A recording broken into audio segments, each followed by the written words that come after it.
Lembrando também, né, que a gente está falando aqui do começo dos anos 60, né, Paulo? Então, no começo dos anos 60 aí teve a história dele, assim, impactou em muito, né? O Roberto, traçando um paralelo, assim, basicamente como os Beatles foram lá na Inglaterra, enfim, né? Com, não só na música, mas também comportamento, moda, na cultura no geral, nas atitudes, né? De ser um jovem guardista, enfim, comércio, enfim. Tudo ali naqueles anos 60 ali, como quem viveu aquela época sabe que era até certo ponto meio limitado, assim, né? E também, se a gente for analisar, meio que amador, vamos dizer assim. E o Roberto teve essa visão, assim, meio que de profissionalizar esse music business, né? Acho que talvez, assim, ele tenha sido o primeiro artista, assim, investindo, como você falou, numa banda própria, né? Enquanto os outros ainda tocavam em cidades, eles iam de banda, cidade em cidade, tocavam com a banda que estava lá. Hoje se faz muito isso de novo, parece que o ciclo tá... É cíclico, né? Cíclico. Mas eu queria que você contasse assim, um pouco mais nessas conversas, deve ter no livro também aí, como ele conseguiu moldar a indústria aí, como que ele conseguiu furar essa bolha aí. Aí são duas coisas importantes. Aí o faro comercial do Roberto, a inteligência dele, que eu posso dizer, o Roberto não é o Roberto Carlos só pelo talento, pela capacidade de fazer música ou de compor, é também por uma inteligência assim, na forma de administrar a carreira, de estar antenado com a modernidade do seu tempo, né? Então tudo isso contribuiu para esse sucesso dele, né? Porque você tem artistas que são muito bons, mas ele não consegue se adequar, não tá na contramão, ou não consegue perceber, ou não consegue dar os rumos apropriados naquele momento. E o Roberto Carlos sempre tomou decisões muito corretas. É impressionante. Estou dizendo que errar também é comum. Artistas erram, né? Elvis errou, enfim, Frank Sinatra, isso é comum. Mas Roberto Carlos tem uma quantidade de acertos em momentos muito cruciais, assim, que é impressionante. Mostra esse faro, essa capacidade. Isso aí que você falou de mudança dos costumes foi algo, por exemplo, que ele sempre foi atento. E é de se louvar, quer dizer, um menino do interior do Brasil, quer dizer, interiorzão mesmo, lá interior de Espírito Santo, vem de uma cidade pequena, Cachoeiro de Itapemirim, né, vem aqui, mora no subúrbio do Rio de Janeiro, filho de uma modesta costureira, não é um garoto que estava ali em São Paulo, formado ali pela vanguarda cultural, ele tinha em tese tudo contra, né, para estar ali, não, mas ele foi percebendo, ele foi antenado, ele foi e vai se tornar o maior ídolo da juventude brasileira em todos os tempos, exatamente por essa percepção. Lembrando também que ele surge no momento que o Brasil era um país ainda majoritariamente agrário, população rural. Quer dizer, o Brasil vai se tornar um país urbano a partir de 1970, o censo de 1970 que aponta pela primeira vez o Brasil deixa de ter uma maioria, né, rural para uma maioria urbana, católico, conservadora, e num contexto de repressão política. Então era tudo contra, era um país conservador, nesse sentido muito careta, que não estava em sintonia com o que estava acontecendo em Nova York, Londres ou Paris, estava longe disso.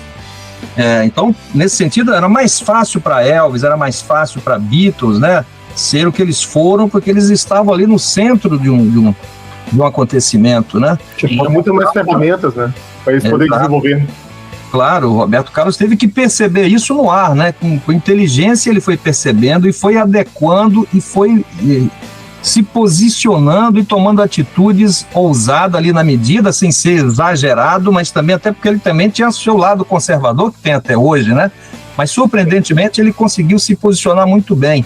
Eu te dou um exemplo, assim, no tratamento da mulher, por exemplo. Você encontra muito na música brasileira letras que falam de forma muito depreciativa da mulher. Músicas de vingança, músicas assim que você observa assim, pô, assim, você vê, o Sidney Magal gravou uma música lá, um dos primeiros sucessos dele em 76, Te Agarro com Outro Te Mato, né? Hoje ele diz que nunca canta essa música mais, não canta, enfim, mas ele gravou lá. Roberto Carlos, por exemplo, jamais gravaria uma música dessa, né? Porque ele já tinha, ele intuía isso, ele percebia que estava, enfim, os tempos estavam mudando, né? A sociedade estava em transformação, ele ouvia ecos que vinham lá de Nova York, de Londres, ele estava antenado com essa modernidade, então ele foi percebendo e foi adequando a sua letra, então numa certa medida, para estar em sintonia com a mudança, com o avanço comportamental. Por isso que as coisas vão acontecendo, ele vai se beneficiando, ele vai sendo agente e atuando nesse sentido com a sua música, né? Mandando tudo pro inferno, namoradinha de amigo meu, essa garota é papo firme. Você vê que ele está em sintonia com essa modernidade, ele está contribuindo para o avanço e ao mesmo tempo ele está refletindo coisas que estão acontecendo, né, naquela época.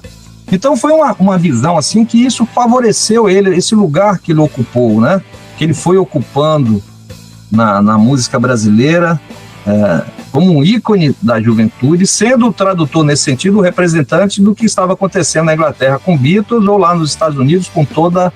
E outra coisa, um artista ligado à música mais moderna do seu tempo, isso é outra também. Quer dizer, quando a Bossa Nova surge, eu até conto na introdução do livro, né, que ele foi um menino moldado no interior do Brasil e formado pela canção hoje chamada brega, né, a ultra romântica. Ele foi moldado por isso. Assim como vários outros, né, assim como o Altemar Dutra, assim como Gerry Adriani e vários outros jovens daquela época. Ele poderia ter ficado aí. Não, ele foi moldado por essa música, ele chega no Rio com essa formação de cantor romântico, bolero, ele era um cantor de bolero, mas aí ele escuta Elvis Presley, ele escuta aquele rock que está chegando e ele se encanta com aquilo, 1956, 57. Sinceramente, aquilo tocou ele, a sensibilidade dele, e ele vai se tornar ali um imitador de Elvis. Poderia ter ficado por aí, não, eu vou ser um imitador de Elvis, um cantor com a formação de bolero, mas que se encantou com rock. Podemos dizer que Gerry Adriani aconteceu isso, com o Vanderlei Cardoso também era bolero, mas aí veio o rock. Mas Roberto Carlos não. Quando chega em 58, ele escuta João Gilberto, e aquilo para ele foi uma iluminação. Aquilo mexeu com ele, com a sensibilidade dele. E ele vai incorporar essa música sofisticada, especialmente na forma de cantar. Então aquele garoto que vinha de uma formação de bolero, ultra romântica, né? Depois vem tocado pelo rock, recebe então a bossa nova assim como uma luz que ilumina o caminho dele para sempre. E ele incorpora isso. Então a música dele, a arte dele vai trazer tudo isso. E mais tarde ele começa a descobrir a soul music, né? A soul music chega com força no Brasil e ele começa a incorporar esse elemento, essa sonoridade. Então era um cara muito atento à modernidade. Te dou outro exemplo. Em 75, na entrevista do Roberto, o que você está ouvindo? Estou ouvindo o Bee Gees. Diz, o que estava ouvindo o Bee Gees em 75 no Brasil? Os Bee Gees tinham sido aquela banda lá do final dos anos 60, início dos anos 70, aquelas baladinhas românticas, que depois vai se tornar um fenômeno lá com os embalos de sábado à noite. Mas ele estava atento, que os Bee Gees estavam ali já naquele momento ali, fazendo aquela gravação funkeada, eles estavam mudando o som, eles estavam incorporando aquela sonoridade black, que vai resultar como um fenômeno lá na trilha dos embalos de sábado à noite. Mas em 75, Roberto já estava atento aos Bee Gees. Não, eu tô querendo aquele baixo funkeado lá dos Bee Gees. Tá lá, quem estava ouvindo? Michael Jackson também estava, na mesma época, o Michael Jackson estava de olho ali, o Michael Jackson também era uma baladinha,